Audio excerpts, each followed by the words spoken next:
When you do image adjustments levels, you have the power to start looking at the overall values present within an area of color. And again, I'm still selected at the top of this image.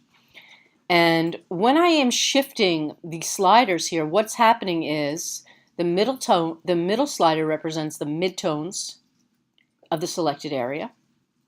The gray or middle slider is the midtones. The black slider is the shadow content or shadow tonality, the darker tones, shadow, and the white, or more precisely light gray, it's really not white, slider represents all the highlight information. So you can see that most of the information in this selected area resides between the middle and the shadow area in the photo. Yeah. When I slide the midtone slider into that area, it increases the distance between the highlight slider and the midtone slider, making the colors appear more pastel. So I'm reassigning the values of these colors to be lighter values by increasing the distance. In other words, there's more highlight content. So the midtones have lightened because I've moved them away from or increased the distance between the midtone and the highlight slider. The opposite is true. If I slide in the other direction, now the midtones are going to get darker. Color and value also shifts as I intensify or shift the values, increasing the distance between the shadow and the midtone slider. So yes, indeed, I am making changes to the values in the color, but it's difficult to actually isolate a specific value this way. If you knew there was a specific value when you wanted to adjust it, there is a way to do that. Notice also that from the pop-down menu, we can look at the presets for increasing the contrast, lightening, midtones, and brighters. And here I'm going to go and pull away from this option reset. And now you'll notice that these presets, that increased to contrast 1. Now I'm increasing to contrast 2 and 3. And you do see the shifting happening in the sliders. This is a good way to learn what happens without making yourself too freaked out of sliding these sliders. Light and shadows. That's more like the setting I had. Overall lighter. Doesn't look that much lighter. Midtones brighter. And midtones darker. Again, option reset. The output levels are much more basic. Essentially what's happening when you slide is this is dumping white and this is dumping black on top of something. That's really all that that does. It's not that exciting. Helpful at times, but not that exciting. All right, so that's levels. And I'm going to click cancel and I'm going to move into a different dialog. And in fact, I'm going to select a different range in the image because I think it will make a lot more sense if we're looking at photographic tonality. That includes a variety of tones. So I'm going to look here in this photo. I'm going to deselect, Command D, and I'm going to select from here over. Boom. Okay, so this is the area that's going to now be affected by my tonal changes. Within this range of selection, I have pretty much everything, not pretty much, I have everything on the range of complete white to what would otherwise be complete black. Although it's not black, it's completely saturated. If I now switch to image adjustments, up here with its friend levels is the curves dialog box. Now this is a dialog box that is very strange when you first start working with it. And in fact, although it can be a little bit daunting to understand, it also has presets. And so you can see as I choose these choices, I can reset. It's already pretty contrasty there, or go back to default. Again, option reset. Now, what this map represents is both the histogram and a control to allow you to pinpoint specific values of color. And by adding points, I'm going to click to this value strand, I can reassign the value for that point by moving it. So if I move this value over, other things are going to move with it.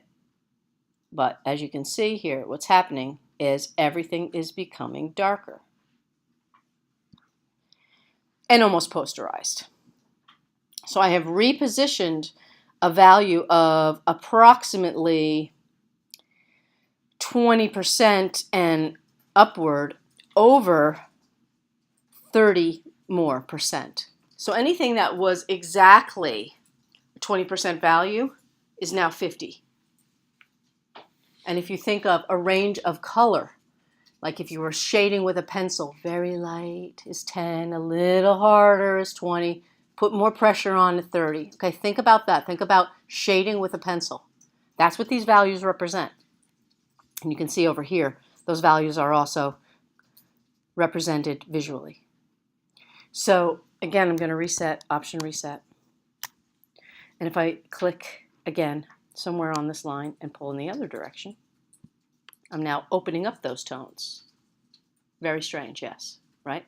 Does not seem like that is what should be happening at all. Seems like it should be getting darker because this is where this seems to be aligning. Now that is a little bit of confusing because really what these sliders do is the same thing as the levels dialog box. That's what this does. So now I have a completely posterized view. I'm going to reset again. So if you were wondering, couldn't I just slide these over?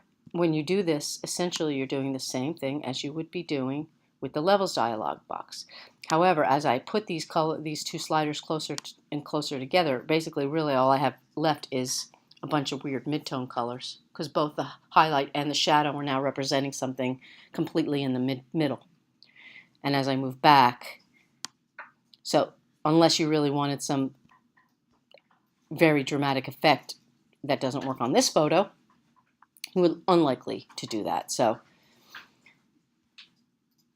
if you slide from the top, you can see what's moving, the black slider, okay?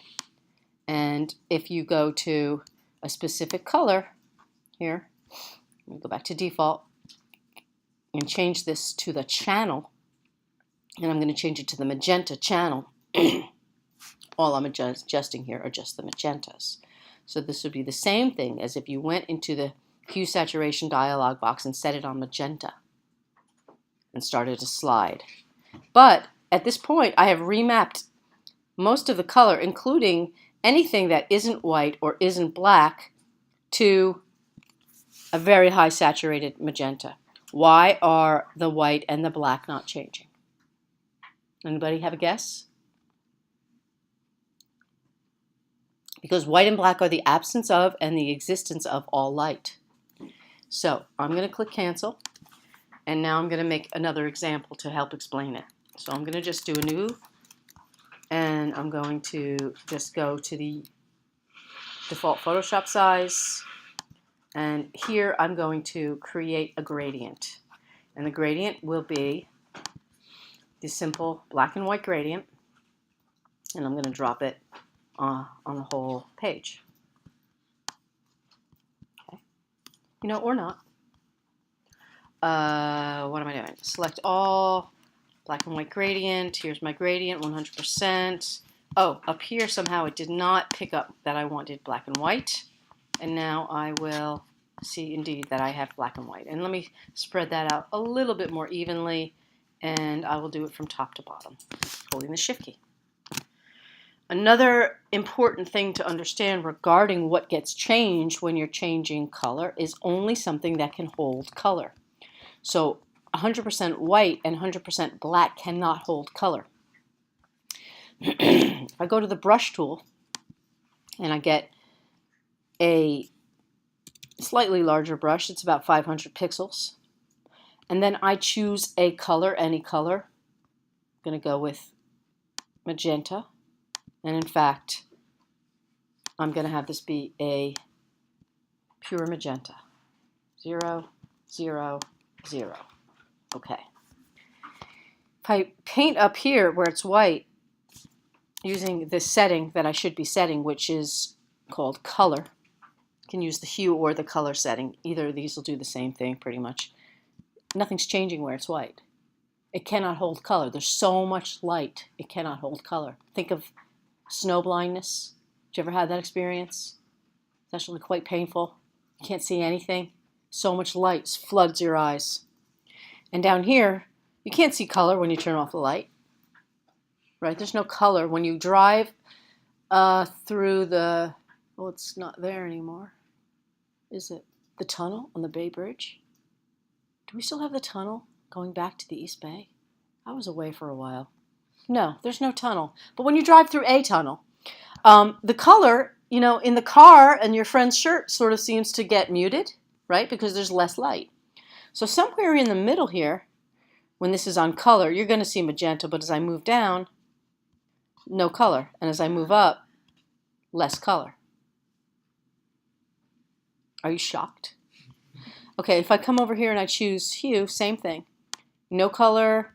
Color is not changing because there's no hue to change. There is no hue existing in gray. There's no hue, right? It's actually void of hue. Black and white are not colors. They're the existence of the absence of all light. I know. You think it's a color. Our eyes think it's a color. What's also kind of funny is if you've ever bleached a black shirt. Did you ever try it? It's like brown. When you bleach it, it comes out brown. Or like eventually sort of an ugly greige color. It's just a lot of brown. So here I'm on color again. Now, if you notice, if I go to the gradient tool again, and I choose an existing setting here, such as pink and blue, and I run this gradient down, now I have hue in the entire thing. And if I choose the brush again, and I change this to hue, it will change the color because there's hue. Does that make more sense? Yeah. You guys are very quiet. And over here we don't see much change because it's the same hue, and here it's very different. So understand that the concept of colorizing something is very different than changing the hue. Colorizing and hue shift are different. Back to this image again. I hope I'm making sense. I'm really trying to use my language very carefully so that you understand what I'm talking about. If I change the hue in this range, right, you saw what that could do, right? I can change the hue. And look how weird that yellow looks. So strange. Probably don't want a green person, but, you know, maybe sometimes. She looks good green. But she's beautiful. She look at any color. So here I'm going to go colorize. And then now I have essentially one color. So this is monochromatic. One chroma.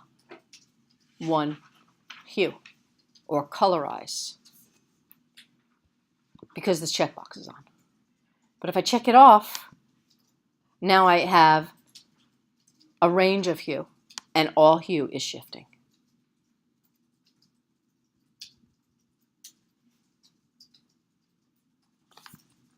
Reset. And okay. All right, last little part before I stop this one. And very interesting thing, when you use a brush called the color brush, which is taking your paintbrush and setting the mode or modality on color, is that you can just paint color in specific locations. So I'm going to go with blue, and here I'm going to paint Rashidi blue, but he's blending first with purple, and then if I paint again with blue, he gets more blue. So here is tonality is kind of mixing, and as I do another pass, it becomes more pure, more pure. All right. That is a paintbrush using the color mode setting. And stop record.